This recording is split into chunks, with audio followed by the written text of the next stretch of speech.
आपण दुसऱ्यांना दिलेले जे पैसे असतात ते पैसे कशा पद्धतीने रिकव्हर करायचे, त्याच्याबरोबर कुठल्याही प्रकारची भांडणं न करता, त्याच्या दारात न जाता किंवा त्याला फोन न करता आपण कशा पद्धतीने पैसे रिकव्हर करू शकतो. तर यासाठी कायदेशीर मार्ग आहेत आणि त्या कायदेशीर मार्गांचा वापर करून आपण त्या व्यक्तीकडे न जाता आपण आपले पैसे रिकव्हर करू शकतो. नातेसंबंध सांभाळत असताना बऱ्याच वेळा आपल्याला पैशाची देवाणघेवाण करावी लागते. त्यामध्ये आपले मित्र, नातेवाईक असतात, शेजारी असतात किंवा तुमचे कलिग्स असतात. मित्रांनो, माणूस किती जरी पैशावाला असला तरी त्याला एक ना एक दिवस पैशाची गरज लागते आणि त्या गरजेपोटी तो आपल्या मित्र, नातेवाईक, पाहुणे, शेजारी, आपले कलिग्स यांना पैसे मागतो आणि प्रेमापोटी आपले जे मित्र असतात, नातेवाईक असतात, कलिग्स असतात किंवा शेजारी असतात ते हातउसने पैसे देतात, बिगरव्याजी पैसे देतात. त्याचबरोबर काही जण पैसे उसने जरी द्यायचे असले तरी त्या बदल्यात काहीतरी तारण घेतात, स्टॅम्प लिहून घेतात. मोठ्या व्यवहारामध्ये जमिनीचे मॉर्गेज करून घेतलं जातं, गहाणखत केलं जातं, नावावर करून घेतली जाते. त्याचबरोबर काही लोक चेक देतात. अशा वेळेस आपण जे काही इन्स्ट्रुमेंट घेतलेलं असतं किंवा तयार केलेलं असतं, काही वेळेस ऍग्रीमेंट केलेलं असतं, पण बऱ्याच वेळा असं असतं की आपण एखाद्याला पैसे देत असताना आपण फक्त प्रेमाखातर त्या माणसाकडून कुठलाही लेखी दस्त घेत नाहीत. मग त्यामध्ये चेक असेल, स्टॅम्प किंवा नोटरी, त्याचबरोबर काही वेळेस रजिस्टर्ड खरेदी खते घेतली जातात आणि पैसे दिले जातात. पण असं काही न घेता ज्यावेळेस आपण पैसे देतो ती अमाऊंट छोटी असते, पण आपण आपल्या कष्टातून कमवलेले जे पैसे असतात ते पैसे आपण दुसऱ्याला हँड ओव्हर करत असतो. ज्यावेळेस पैसे देतो त्यावेळेस ते पैसे कधी येतील त्याची काही गॅरंटी नसते, परंतु आश्वासन दिलेलं असतं की मी महिन्यात देतो, 2 महिन्यात देतो, 4 महिन्यात देतो, 6 महिन्यात देतो. अशा प्रकारची आश्वासनं दिलेली असतात आणि ठराविक कालावधी संपल्यानंतर हातउसने आपण दुसऱ्याला पैसे दिलेले असतात. ते पैसे वेळेत येत नाहीत किंवा अर्धवट येतात किंवा काही जण आपण फोन केल्यानंतर फोनही उचलत नाहीत आणि आपल्याला खात्री होते की आपले पैसे आता वसूल होणार नाहीत किंवा आपल्याला पैसे परत मिळणार नाहीत याची आपल्या मनाला खात्री पटते आणि आपण हताश होऊन जातो. तर मित्रांनो, आज आपण हातउसने पैसे दिलेले असतात ते हातउसने पैसे कशा पद्धतीने रिकव्हर करायचे याबद्दल चर्चा करणार आहोत. मित्रांनो, आपल्या पाठीमागच्या व्हिडिओमधून बऱ्याच जणांचे कमेंट आले की आम्ही लोकांना हातउसने पैसे दिलेले आहेत, ते पैसे मिळत नाहीत, तर त्याविषयी व्हिडिओ बनवा. खास आपल्या प्रेक्षकांच्या रिक्वेस्ट खातर आज आपण हा व्हिडिओ बनवत आहोत. तर मित्रांनो, चॅनलवर तुम्ही जर नवीन असाल तर चॅनलला सबस्क्राईब करा, व्हिडिओला लाईक करा आणि शेअर करायला विसरू नका. त्याचबरोबर तुमच्या कमेंट बॉक्समध्ये राईट डाऊन करा. मी ऍडव्होकेट तानाजी वाघमारे. तर आता आपण जाऊया आपल्या मुख्य विषयाकडं की आपण हातउसने दिलेले पैसे कशा पद्धतीने परत मिळवायचे. तर मित्रांनो, आता सांगितल्याप्रमाणे आपण आपले जे संबंध असतात लोकांबरोबर त्यामुळं इतरांना हातउसने पैसे देत असतो किंवा आपणही काही वेळेस उसने घेत असतो. ज्यावेळेस आपण उसने घेतो त्यावेळेस दुसऱ्यांना देणंही तेवढंच महत्वाचं असतं, कारण त्याच्याशिवाय रिलेशन टिकून राहत नाही आणि रिलेशन टिकवण्यासाठीच आपण समोरच्या व्यक्तीवर विश्वास ठेवून त्याला पैसे देतो. मित्रांनो, पैसा ही अशी गोष्ट आहे की माणसाला जवळही करते आणि दूरही लोटते, माणसाला माणसात बसवते आणि माणसातूनही उठवते. पाठीमागं कुणीतरी असं म्हटलं होतं की पैसा हा देव नाही पण देवापेक्षा कमी नाही. तर मित्रांनो, आपण दुसऱ्यांना दिलेले जे पैसे असतात ते पैसे कशा पद्धतीने रिकव्हर करायचे, त्याच्याबरोबर कुठल्याही प्रकारची भांडणं न करता, त्याच्या दारात न जाता किंवा त्याला फोन न करता आपण कशा पद्धतीने पैसे रिकव्हर करू शकतो. तर यासाठी कायदेशीर मार्ग आहेत आणि त्या कायदेशीर मार्गांचा वापर करून आपण त्या व्यक्तीकडे न जाता आपण आपले पैसे रिकव्हर करू शकतो. साधारणतः आपण कोर्टामध्ये मनी रिकव्हरी सूट दाखल करतो, परंतु आपण पाहतो की कोर्टामध्ये प्रकरण गेल्यानंतर वर्षानुवर्ष प्रकरण पेंडिंग राहतात आणि आपल्याला त्यामधून रिलीफ मिळत नाही. उलट पक्षी आपले पैसे खर्च होतात आणि पैसे खर्च झाल्यानंतर माणूस फ्रस्ट्रेट होतो, वैतागून जातो आणि जो काही व्यवहार झाला तो व्यवहार तर सोडून देतोच, पण कोर्टातली प्रकरणही सोडून देतो. कारण कोर्टामध्ये कुठलंही प्रकरण चालू असताना त्यामध्ये वर्षानुवर्षाचा कालावधी जात असतो. ही तर पैशाची गोष्ट आहे, पैसा रिकव्हर करणं सोपं नाही. त्यासाठी आपल्याला अगोदर दिवाणी दावा दाखल करावा लागतो, त्याच्यानंतर आपल्याला मनी रिकव्हरी दाखल करावी लागते, म्हणजे त्याला दरखास्त असं म्हटलं जातं, ते दरखास्त दाखल करावी लागते. परंतु यापेक्षाही अतिशय साध्या पद्धतीनं आपण कोर्टामध्ये प्रकरण दाखल करून पैसे रिकव्हर करू शकतो. त्याच्यासाठी काही महत्वाच्या गोष्टी आहेत. त्यामध्ये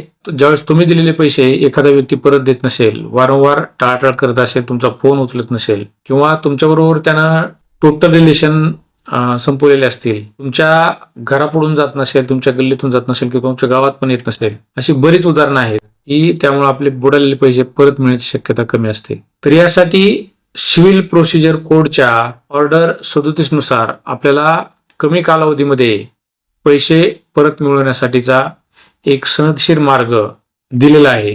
तर आपण कशा पद्धतीनं पैसे कमी कालावधीमध्ये रिकव्हर करायचे ह्याच्यासाठी काही स्टेप्स आहेत. तर त्यामध्ये पहिली गोष्ट म्हणजे आपण ज्याला पैसे दिलेले आहेत त्याला एक नोटीस पाठवायची असते की बाबा मी तुला एवढ्या एवढ्या दिवसापूर्वी हातूसने एवढे पैसे दिलेले आहेत. त्यामध्ये XYZ आणि ABC असे 2 साक्षीदार आहेत. त्या साक्षीदारांच्या समोर मी तुला पैसे दिलेले आहेत. परंतु आपला वेळ संपल्यानंतरही म्हणजे तू सांगितलेला कालावधी संपल्यानंतरही तुम्हाला पैसे परत केलेले नाहीत. त्यामुळं ही नोटीस मिळताच मी तुला साक्षीदारासमक्ष दिलेले पैसे मला 15 दिवसाच्या आत परत कर, अन्यथा तुझ्या विरुद्ध मी कोर्टामध्ये केस दाखल करून पैसे वसूल करील याची नोंद घ्यावी. अशा पद्धतीची एक नोटीस तुम्ही विधिज्ञान मार्फत त्या व्यक्तीला पाठवायची आहे. त्यामध्ये साक्षीदारांची नावं घालायची आहेत. बऱ्याच वेळा असं असतं की आपण जवळच्या व्यक्तीला पैसे देतो, त्यामुळे आपल्याकडे कुठल्याही प्रकारचा साक्षीदार नसतो. परंतु साक्षीदार जरी नसला तरी तुमच्या जवळची लोक असतात, तुमचे मित्र असतात, ते तुमच्या बाजूने बोलू शकतात. कारण त्यांना माहित असतं की तू त्याला पैसे दिलेले आहेत. त्यामुळे असे 2 जवळचे साक्षीदार त्या नोटीसमध्ये त्या साक्षीदारांची नावं मेन्शन करा आणि त्याला नोटीस पाठवा आणि 15 दिवसाच्या आत पैसे परत दे, नसता कोर्टात केस दाखल करेल अशा प्रकारची त्याला विनंती करा, त्याला नोटीस पाठवा. ती नोटीस मिळाल्यानंतर त्या नोटीसला त्याचं काय उत्तर येतं का ते आपण पाहायचं असतं. त्या साधारणतः 15 दिवसाचा कालावधी त्याला पैसे देण्यासाठी दिला जावा.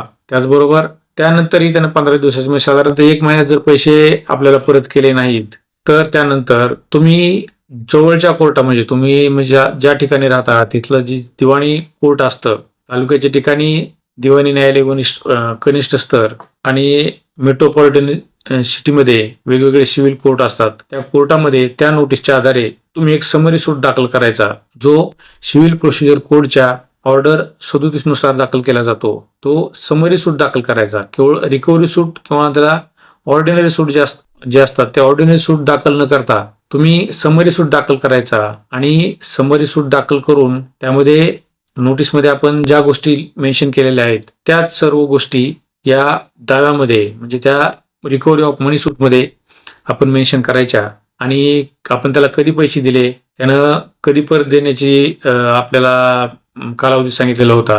त्याचबरोबर त्या कालावधीमध्ये त्यानं पैसे दिलेले नाहीत, त्यामुळे तुम्ही जी नोटीस पाठवली ती कॉज ऑफ ॲक्शन होईल. म्हणजे त्या दिवसापासून तुमचं कॉज ऑफ ॲक्शन होईल, त्याला नोटीस ज्यावेळेस मिळाली त्या तारखेपासून.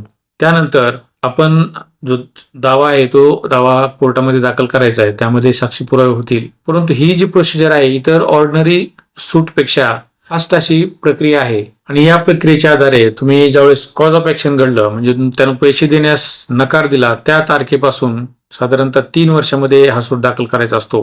परंतु आपण एवढ्यावर न थांबता आपण ज्यावेळेस नोटीस पाठवतो, ती नोटीस पाठवल्यानंतर त्याला मिळाल्यानंतर साधारणतः 1 महिन्यामध्ये त्या व्यक्तीच्या विरुद्ध तुम्ही दावा दाखल करा, समरी सूट दाखल करा. त्यामध्ये साक्षी पुरावे होतील आणि त्यानंतर कोर्टाच्या ज्यावेळेस निदर्शनात येईल की बाबा ह्या माणसानं वादीचे पैसे बुडवलेले आहेत, प्रतिवादीनं वादीचे पैसे बुडवलेले आहेत आणि तुम्ही ती केस तुम्ही सिद्ध करायची. साक्षीदारांनी तुम्ही जे साक्षीदारांची नावं दिलेली आहेत त्या साक्षीदारांनी कोर्टामध्ये सांगायला पाहिजे की बाबा ह्या व्यक्तीनं आमच्या समोर पैसे दिलेले आहेत आणि तो आता द्यायला टाळाटाळ करतोय. त्यावेळेस आपल्या साक्षी पुरावा झाल्यानंतर त्याचाही साक्षी पुरावा होईल. परंतु ही प्रोसिजर जी आहे ती अतिशय फास्ट असते. कमी कालावधीचा दावा असं म्हटलं जातं आणि या दाव्यामध्ये साक्षी पुरावे होऊन इश्यूज फ्रेम होतात, आर्ग्युमेंट होतं आणि त्यानंतर सन्माननीय कोर्टाचं जजमेंट येतं आणि त्या आधारे आपण आपला दावा सिद्ध केल्यानंतर आपल्याला मेहरबान कोर्ट आपला दावा मनी रिकव्हरी सूट विक्री करतं आणि त्यानंतर आपल्याला पैसे देण्याचा आदेश त्या प्रतिवादीनं वादीला पैसे द्यावेत. आपला झालेला जो खर्च आहे, वकील फीस, कोर्ट फीस, हा जो दावा दाखल करण्यासाठी झालेला खर्च आहे, नोटीसची फीस, हे पैसे त्यामध्ये मागणं गरजेचं असतं. ते पैसे परत देण्याचा आदेशही कोर्ट त्या प्रतिवादीला करतं. त्याचबरोबर तुम्ही प्रकरण दाखल केल्यापासून ते जजमेंट होईपर्यंत या कालावधीमधलं जे व्याज असतं ते व्याजही कोर्ट तुम्हाला वार्षिक 12% दरानं मंजूर करतं आणि त्यानुसार तुमचं जे व्याज असतं ते व्याज आणि मुद्दल असे पैसे आपल्याला मिळण्याचा मार्ग मोकळा होतो. कोर्टाच्या आदेशानंतर त्यानं जर पैसे दिले नाहीत तर तुम्हाला त्यासाठी दरखास्त दाखल करावी लागते. दरखास्त दाखल केल्यानंतर त्या माणसानं पैसे जर दिले नाहीत त्याला सिव्हिल प्रिझनमध्ये पाठवलं जातं.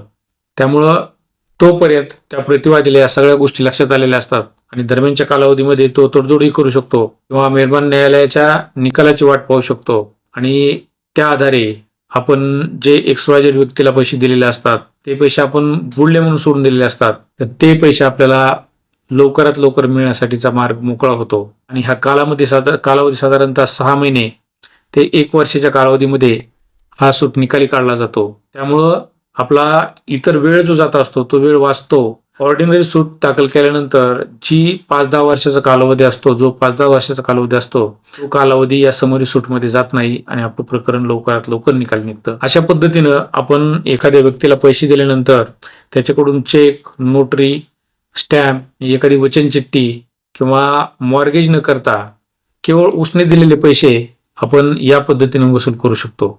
मित्रांनो, या व्हिडिओबद्दल तुम्हाला काय वाटलं याबद्दलच्या कमेंट बॉक्समध्ये राईट डाऊन करा.